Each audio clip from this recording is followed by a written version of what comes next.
సూర్యుడు ప్రతికూలంగా ఉన్నప్పుడు, అంటే రాశి పరంగా, మనము జన్మించినటువంటి రాశి పరంగా సూర్య భగవానుడు 1, 2, 4, 5, 7, 8, 9, 12 ఈ స్థానాలలో సంచరిస్తున్నప్పుడు సాధారణంగా మనకు సూర్యుడికి సంబంధించినటువంటి ఫలితాలు ప్రతికూలంగా ఉంటాయి.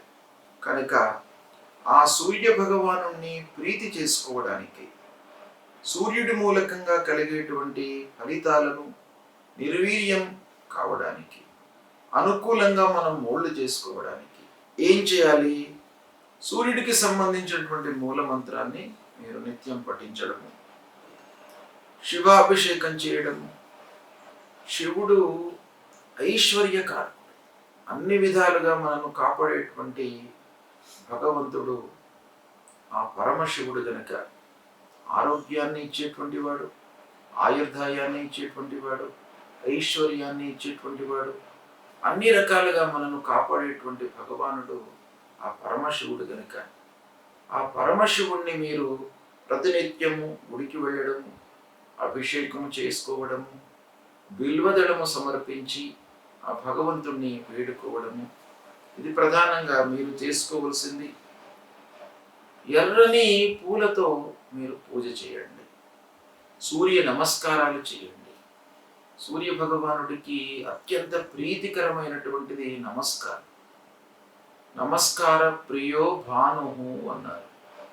కాబట్టి కేవలము సూర్యుడికి నమస్కారం చేయడం మూలకంగానే మీకు అనుగ్రహాన్ని ఇస్తాడు. అంటే ద్వాదశాదిత్య రూపంలో ఉన్నటువంటి ప్రతి మాసంలో ఒక్కొక్క పేరుతో ఆ సూర్య భగవానుడు మనకు అనుగ్రహాన్ని ఇస్తాడు.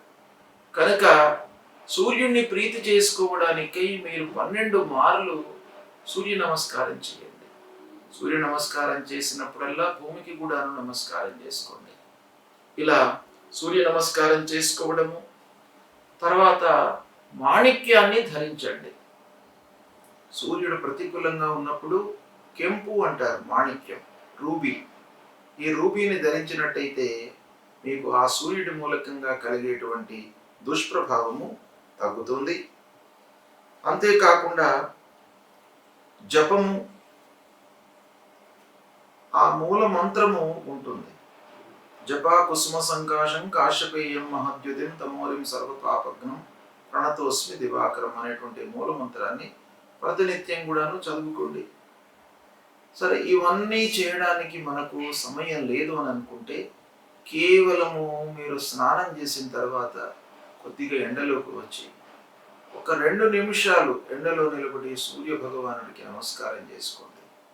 మీకు అన్నీ కూడాను అనుకూలత, అనుగ్రహాన్ని మీకు ఇస్తాడు. కనుక ఈ విధంగా సూర్యుడిని ప్రీతి చేసుకోండి.